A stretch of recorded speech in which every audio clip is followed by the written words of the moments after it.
medyo sensitive yung lever niya sa taas. So pag kailangan, pag mag-carry kayo ng fire exit, so hindi ka, may re-respond yan. Tayo na sa shuttle.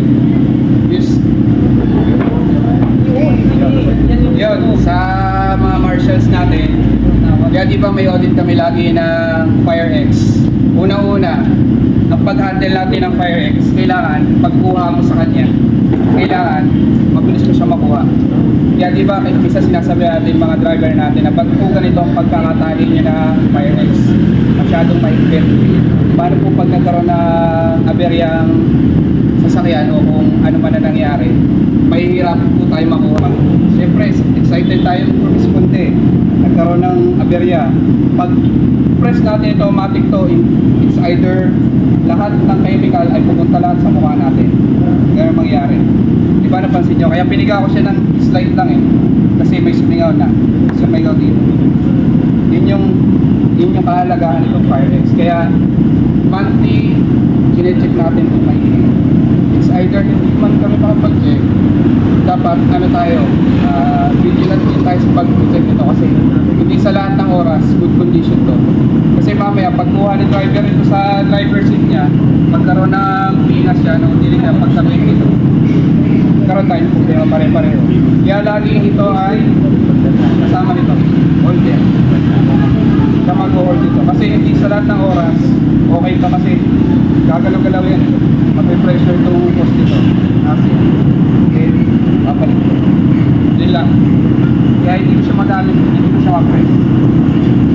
Okay, palit lang ulit.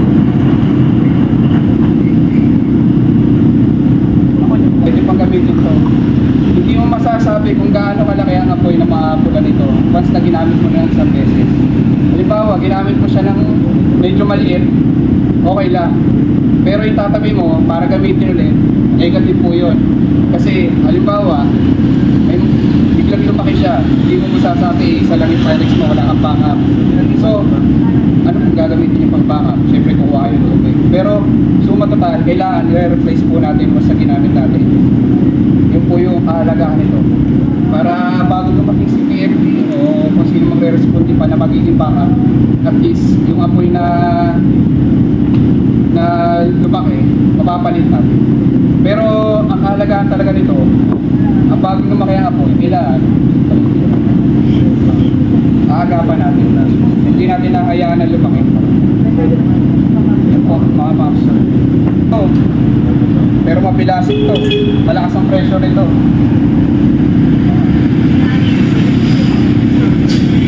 Yan.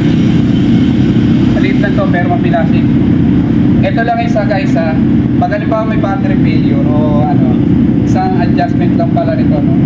Kasi malakas ang pressure nito, kailangan medyo malayo kayo para hindi tumatalsik yung ano. Isa kasi nitututok, pagkatutok niya, talsik siya, oo. Sa kailangan, halimbawa, ang proper na pag-handling nito, kailangan kahit pa paano, huwag kayong straight masyado. Kailangan may ano kayo, para bang may lalabanan kayo. Kasi inyong ano, kailangan proper, kailangan pagkapuwerta nyo kasi hindi nyo masasabi kung may tao sa likod, may tao sa harap. May mga bystanders tayo doon. So kailangan proper pa rin yung pag-stand natin para pag-respond din natin.